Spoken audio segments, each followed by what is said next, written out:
use it. Okay, now I'm getting to the last few inches. So what you're going to do with the last few inches is that you're going to just finish it up. Make sure they're really tight at the last, because that's when you're going to be slipping them over. Don't make them too tight, but make sure they're tight enough. And then leave about an inch or so of this dangling. There was one that was a little bit longer. Now you're going to take your tape and then wrap that up so it's not going to come out. So basically, and then you can go ahead and pull this one off the desk. So essentially this is what you have, and if you can kind of, let me loosen that a little bit, if you can kind of see that this is how the main thing's going to be, like it's going to be around your neck like this, and that's, you know, if I stand up and kind of pan back so you can see, that goes down to about here, which is plenty fine for the calls. I mean, that's like a good distance. So let's get back to the table and I'll show you how to finish this up.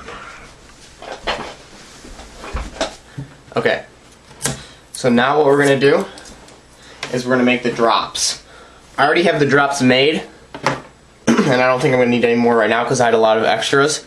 But what you do is you take your paracord and you cut a 20-inch section, and then say this is just a section, and then what you're going to do is, you'll notice like on these, how you can start to see the things.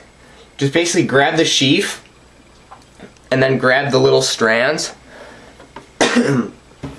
and just pull all the strands out, and then what you're left with is this, it's a stripped, it's just the casing, like it's still like really strong, like I can pull on that and I'm probably not going to snap that because that's probably at least over 50-60 breaking pound strength.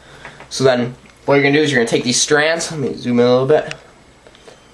So you strip, and then what you're going to do is you're going to take the strand, you heat it up, take your lighter. You want to do this outside, or not really outside, but just be careful, because, and just touch the end and it'll melt. See if you can see that. It's melted, and that way it's not going to fray or anything. And then do the same on the other side. It is hot, so don't burn yourself. Okay, so now since we have our main body on here, we're going to start making the drops. I'm going to just make a 4-call drop because that's all I have for predator calls right now until I get my Fox Pro. So what we're going to do is we're going to make a noose. It's like a little teeny noose with 3 wraps. So I'll try and zoom in so we can see it. So what we're going to do is you're going to take your thing and you're going to make a loop like this. Get that little thing out. So you're going to make a loop like this and then come back down like so. So basically it looks like that. And then you're going to wrap it once, twice, 3 times around, and then take this loop and stick this through here, so this little tab's sticking out, and then pull down. You gotta find which side you pull. Normally it's this side that you were knotting with, and you're gonna tug that and then pinch this and pull tight. And now essentially you have a mini noose and it slides. And what's perfect with this, if I grab a caul, it slips right over in the groove of the caul and locks down, and it's not going to fall out. And then all you do to loosen it is you just grab this and wiggle it back and forth, and it pops out. I mean, and it's easy enough to get off, but it's not going to fall off while you're walking. So then you do the same thing on the other side, kind of pull that tight, but if you pull the noose all the way, it pops out and the knot's gone, and you're going to have to redo it. So never let them come all the way undone, but you should never have to worry because one's always going to be in here and then one's always going to be around the caul. But again, wrap it. You can try and judge it so you're not wasting any of the stuff. The more you waste, the more that it's going to be shorter. But generally 3 wraps, like so, and then a tuck. Make sure that goes through there. And like I said, like if I pull this one, that's the right one, but if you pull the other one, you're going to notice that this piece is sliding down when you want this piece to tighten around the loop, and then pull that so that one's tight like this.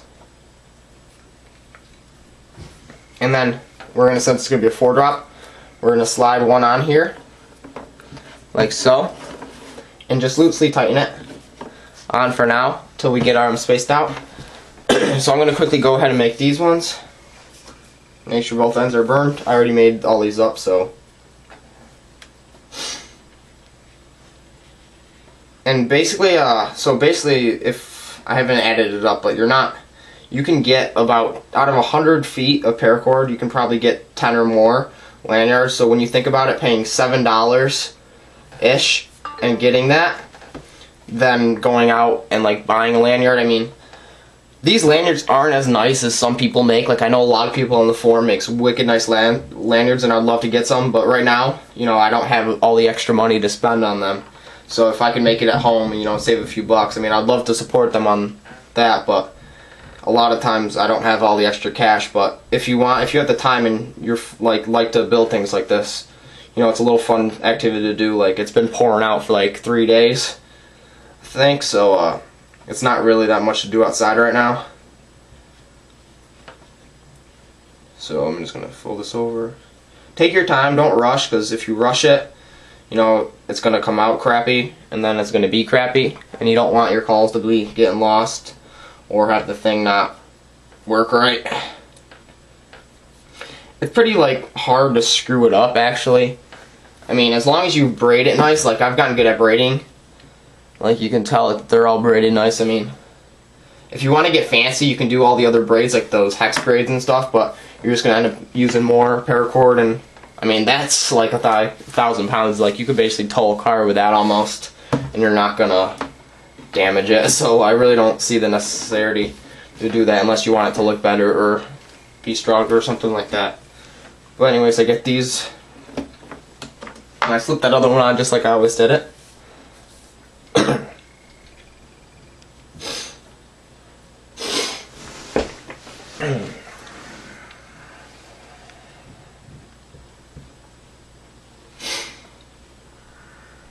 Got a new message.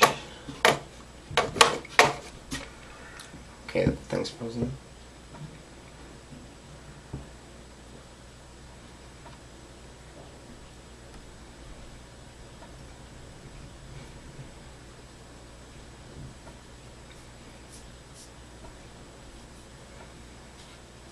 Now, if there's a little like extra, like I said, I made that one a little, so there's a little stub sticking out.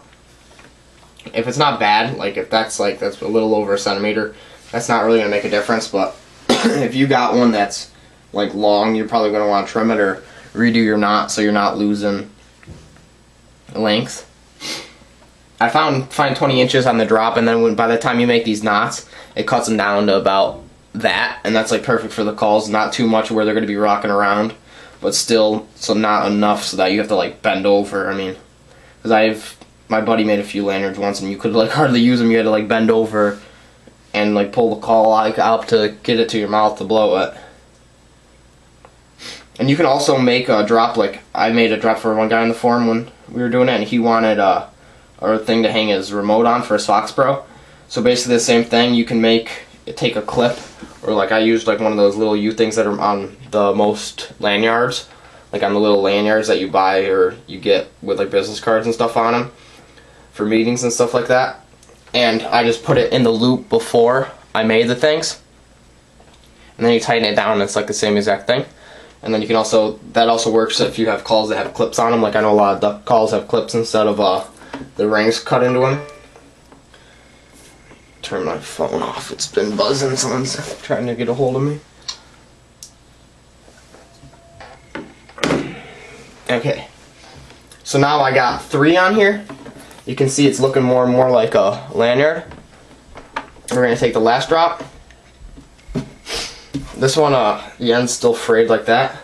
So I got to burn these ones. So you just tap it like that. Let the flame hit it. And then take the butt of the lighter and just push down and pull out. Like so. Do the same thing. You probably don't want to breathe it, because I don't know how good it is for you. It probably won't kill you. But be careful, these are really hot. Like, I've got myself a bunch of times with them, and they're not fun. But, like, it doesn't burn anything, it just peels